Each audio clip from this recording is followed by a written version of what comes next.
His use at the United Nations General Assembly High-Level Week 2025 continues with the first day of general debate as world leaders explore solutions to intertwined global challenges.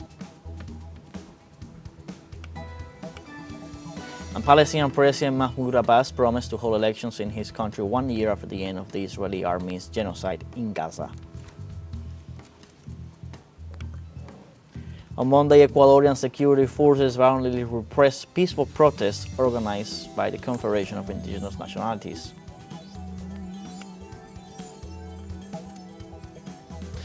Hello, welcome to From the South. I'm Luis Alberto Matos from the teleSUR studios in Havana, Cuba. We begin with the news.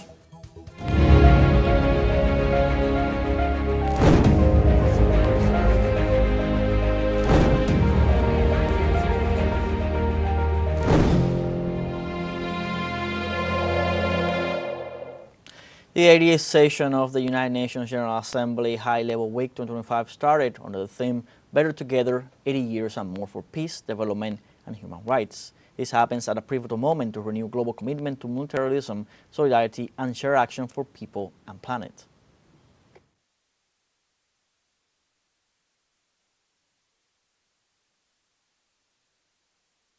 The 80th session marks the 80th anniversary of the establishment of the United Nations, with officials and heads of state and government reflecting on the achievements of the past 8 decades, and the path ahead for a more inclusive and responsive multilateral system. This year's high-level meeting highlights the urgency of delivering on the promise of the Sustainable Development Goals, and reinvigorating global cooperation, especially in these difficult times that the world is experiencing in some of its regions, such as Gaza. The United Nations built something extraordinary, a place where all nations, large and small, could come together to solve problems that no country could solve alone. And yet, at this very moment, the principles of the United Nations are under attack as never before. As we meet, civilians are being attacked, and international law is being trampled in Gaza. In the General Assembly Hall, the high-level international conference for the peaceful settlement of the question of Palestine and the implementation of the two-state solution took place. There, representatives from various countries expressed their commitment and support for the Palestinian cause and people in the face of constant aggression from the State of Israel. The conference reaffirmed international commitments to the two-state solution and sought to mobilize support for its implementation. And we say here today that the only solution to this conflict is a two-state solution. The viability of a two-state solution depends on full and universal respect for international law. All states, including the State of Israel, must comply with the collective obligations under international law.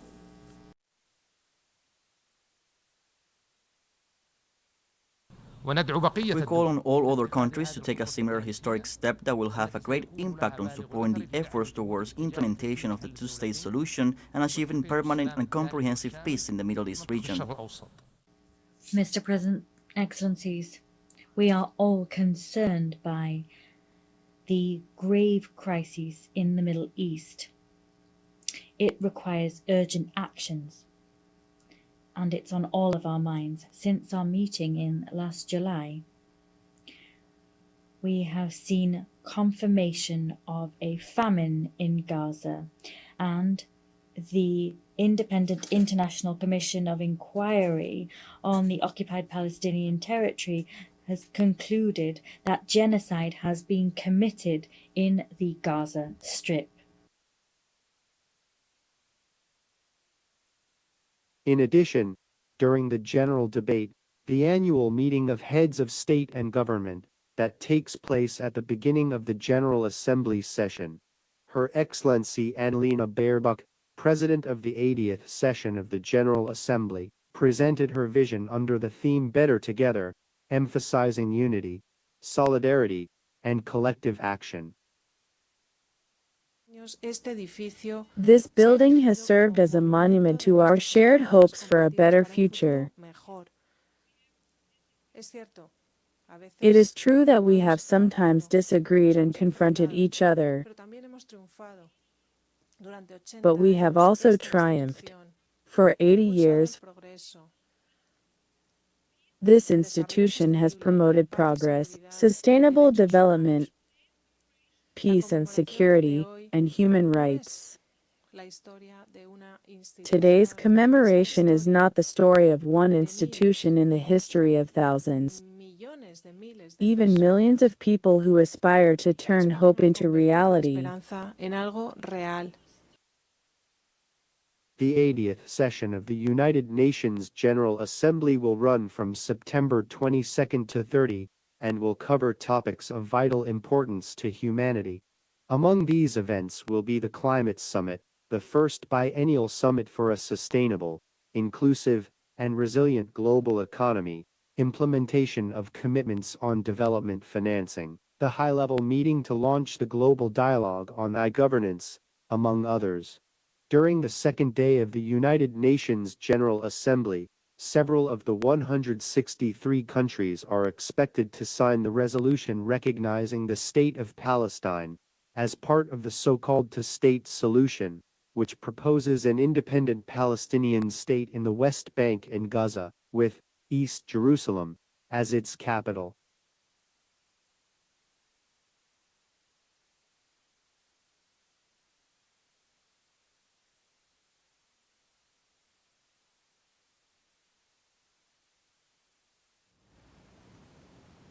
In Venezuela, President Nicolás Maduro celebrated the call by the UN Secretary General Antonio Guterres to recognize Palestine as a state, as well as the 162 countries that will sign the resolution this Tuesday at the UN General Assembly. Look,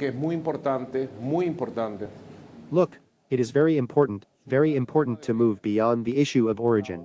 The United Nations, as an official resolution that constitutes international law, is part of the framework of human rights law and international public law. In 1967, it decided the borders of the State of Israel and the borders of the State of Palestine. That must be respected, and East Jerusalem was decided by the United Nations as the capital of the State of Palestine. It is totally unjust, but it is the legal decision. Tomorrow there is a General Assembly, a world conference with 162 countries participating, and they will sign a resolution recognizing the State of Palestine. Venezuela recognized the State of Palestine many years ago, under Commander Chavez. We have a Palestinian ambassador here, and we used to have a Venezuelan ambassador in Palestine, but our embassy was not closed. They bombed us. The Venezuelan embassy in the West Bank was bombed. So, I believe that tomorrow, September 23rd, will be a historic day because the world is telling Palestine that they have the right to be an independent state and to exist. We have a short break coming up. Remember, you can join us on TikTok at teleSUR English, where you'll find news in different formats, news updates, and much more. We'll be right back. Stay with us.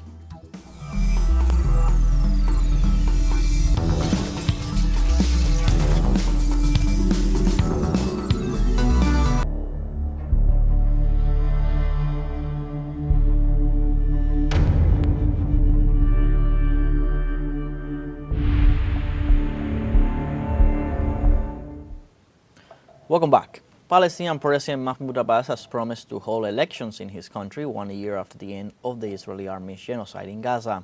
The announcement was made during a high-level international conference held as part of the United Nations General Assembly. In addition to the elections, the head of state committed to implementing a series of reforms, such as the education system reform. The leader, who was unable to attend the conference in person due to the United States denying him a visa, assured that the goal is to build a modern and democratic Palestinian state. With this announcement, he responds to the international community's calls for changes in governance.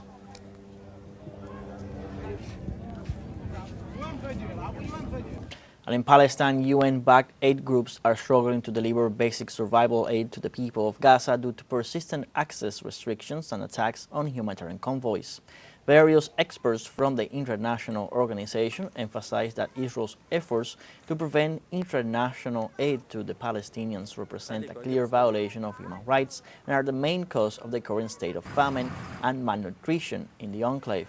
According to aid distributors, the situation in the Gaza Strip is becoming unsustainable due to logistical failures deliberately caused by Netanyahu's Zionist army attacks on the organization's facilities, the targeting of civilians seeking food, and the constant displacement caused by the genocidal operation aimed at taking the city of Gaza.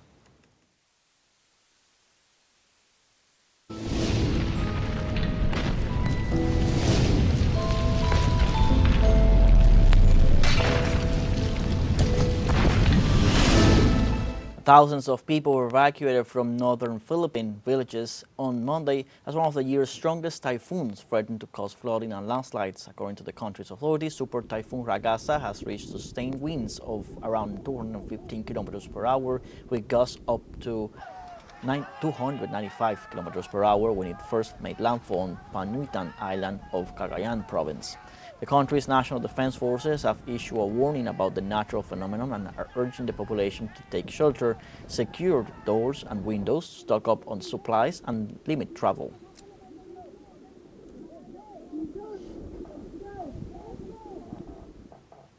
In this sense, Super Typhoon Ragasa is approaching Hong Kong, prompting the closure of schools and many businesses. About 700 flights at Hong Kong International Airport have been cancelled as operations are suspended from Tuesday evening until early Thursday to ensure safety. The Hong Kong Observatory has issued a Typhoon Signal Number 8, its third highest warning, signaling serious hurricane-strength winds and heavy rainfall expected to cause flooding and disruptions across the city. Emergency services and local authorities are on high alert, and sea levels are anticipated to surge significantly along coastal areas. Hong Kong is bracing for a typhoon threat comparable to the devastating typhoons Mangkhut in 2018 and Hato in 2017, which caused widespread damage and injuries.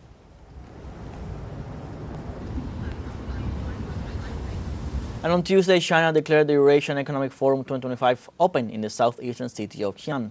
With representatives from 40 nations in attendance, the event will be held until September 25th under the theme Bringing Together the New Dynamics of Eurasia to Create a New Pattern of Sustainable Development. The event includes 13 sub-forums on topics ranging from mining investment and logistics to youth dialogue, traditional Chinese medicine, cultural exchanges, and trade promotion. The forum is part of the Shanghai Cooperation Organization Year of Sustainable Development, and since its launch in 2005, it has promoted key projects worth more than $137 billion.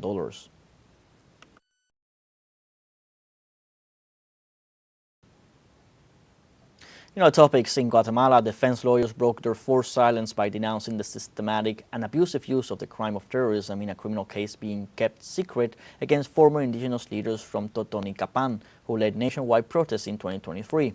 Our correspondent Santiago Botón has the details. Dos exautoridades indígenas del To pueblo former indigenous leaders of the Maya people of Totonicapán face charges of terrorism, an unusual charge that the defense considers anomalous in a case brought by the public prosecutor's office to criminalize social protest. Hay un uso malicioso e indebido. There is malicious, improper use of criminal law, and, in this specific case, of the criminal offense of terrorism, one assesses it right, with serious events that have occurred in other countries. Que se han dado en otros países. Luis Pacheco y Héctor Chaclán sirvieron Luis Pacheco and Hector Chaclin voluntarily served as indigenous authorities of Totonicapán in 2023. The charges arose after their people led protests that stopped the coup attempt by the public prosecutor's office of Consuelo Porras after the general elections. Lo que hay en realidad es tratar de So what is really happening is an attempt to create a process using criminal law to try to suppress social protest. ambas exautoridades permanecen Both former officials have been in prison since April 2025. No judge has taken the case, alleging a conflict of interest with the Foundation Against Terrorism, the entity that reported them. Pues ahí es donde justamente se plasma. That is precisely where these patterns of criminalization are reflected, as recognized by the Inter-American Commission on Human Rights, which has established that one pattern is precisely the delay in proceedings, keeping people in prison, and an uncertainty about their legal situation. A las personas en prisión. El equipo de abogados también denuncia The team of lawyers also denounces the improper use of legal confidentiality by the public prosecutor's office, and the judges to keep this and other cases secret, despite the fact that the law establishes a period of only 10 days. We remain in criminal cases with permanent reservation, which makes it impossible for Guatemalan society and the entire world to know what is happening in certain cases because we cannot provide much information. Cinco relatores de las Naciones Unidas 5 United Nations reporters have spoken out about these and other arbitrary detentions in the country, but the institutions in question seem to be downplaying international concern. Santiago Botón, TeleSUR, Guatemala. You know, for our second break coming up, before we invite you to visit our Facebook page at TeleSUR English, there you'll be able to watch our top stories, special live coverage, and much more. Follow our page and activate the notification button to stay up to date on the world's most recent events. A fun short break, don't go away.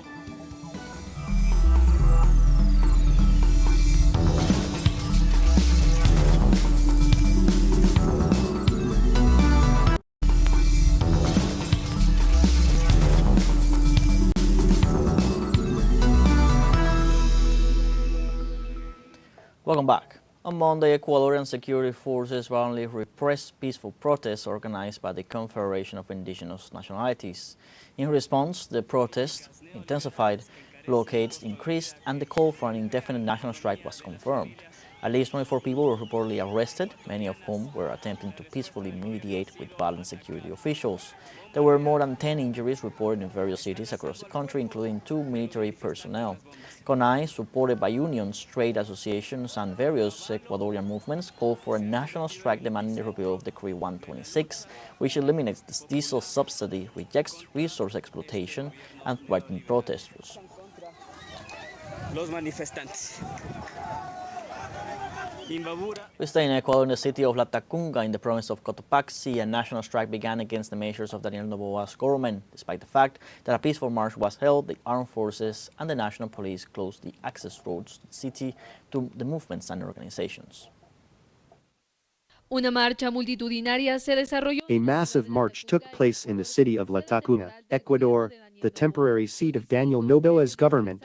Different unions expressed their complaints against the executive's measures, which, according to the people, affect Ecuadorians.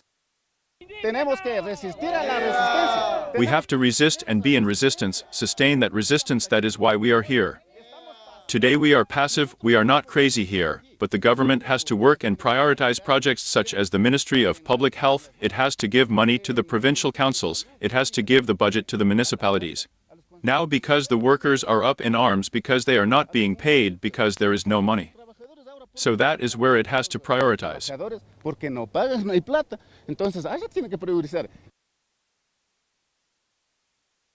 Una de las medidas que desató esta marcha. One of the measures that triggered this march, which is part of the national strike, was the elimination of the diesel subsidy because it would lead to an increase in the cost of various products for Ecuadorians, as well as an increase in bus fares and the cost of daily living. The message is that he is delivering on his campaign promises, although he did say that he would not touch the price of diesel. That was the first thing he did. It affects us all directly or indirectly. Nos afecta a todos, directa o indirectamente. Por ello, demandaron ser escuchados por el gobierno. Therefore, they demanded to be heard by the government. They tried to enter the city from various points to reach Noboa, but they were met with intimidation and threats, a city that was completely militarized. If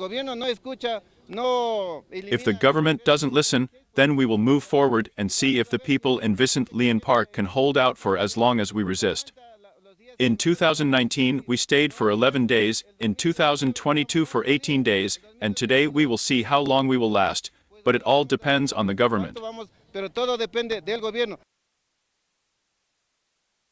Las movilizaciones duraron alrededor de The protests lasted about 6 hours with chants and banners in hand.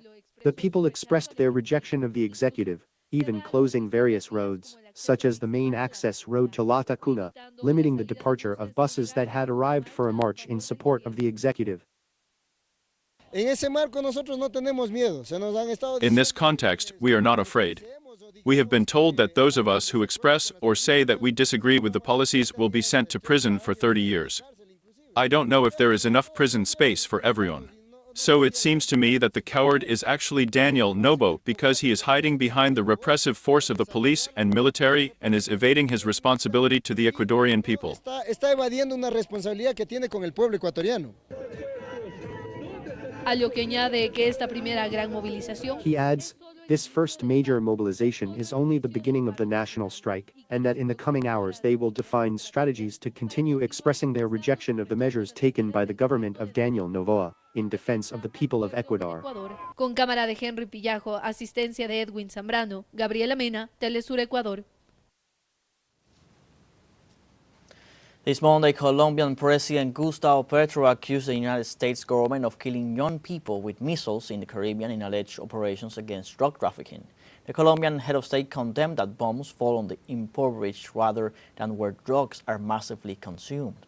Petro's comments took place during his speech at the United Nations General Assembly, where he linked the genocide in Gaza with the criminal operations of Washington in the Caribbean, calling it a demonstration of the power of barbarism. The Colombian president also rejected the UN's complicit attitude when referring to the desertification of his country by the United States, asserting that the drug policy has failed because it is not based on science, but rather on whether the substances are produced in the Global South or the Global North.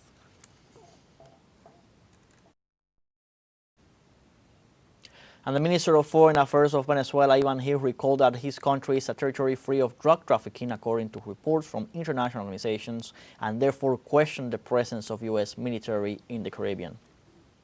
Se ha utilizado el pretexto de combatir. Using the pretext of fighting illegal drug trafficking in Latin America, specifically South America, Venezuela has been falsely accused of being a facilitator of these routes, and therefore it should be militarily threatened. Well, I want to remind in this United Nations venue that the United Nations Office on Drugs and Crime in its 25 reports prior to this year, since 1999, has declared Venezuela a territory free of illicit crops, a territory free of narcotic substance production, and a territory that does not play an important role in money laundering related to narcotic trafficking, that is to say, the main crimes associated with narcotic trafficking and the main organizations that monitor this situation have certified Venezuela as a country completely free of these crimes. Venezuela's commitments are absolutely associated to the commitments we have made as an international community to combat drug trafficking. Hemos asumido como comunidad internacional para el combate del narcotráfico. This Monday was established the Committee of Solidarity with Venezuela and its fishermen, a Cuban initiative that brought together more than 25 nations in support of the fishermen and fisherwomen of the Bolivarian nation. The meeting took place in Havana, the capital of Cuba, and was headed by the Minister of the Food Industry, Alberto López Díaz. Countries from around the world participated telematically, including Argentina, Trinidad and Tobago, Suriname, Mexico, Canada, Spain, Belgium, and Congo, among many others. From different parts of the world, the voices of protest coincided with the claims of the Bolivarian nation and called the Caribbean nations threatened by the irregular and excessive operations of the United States. Trade unions and maritime workers also joined in, rejecting Washington's warmongering impositions.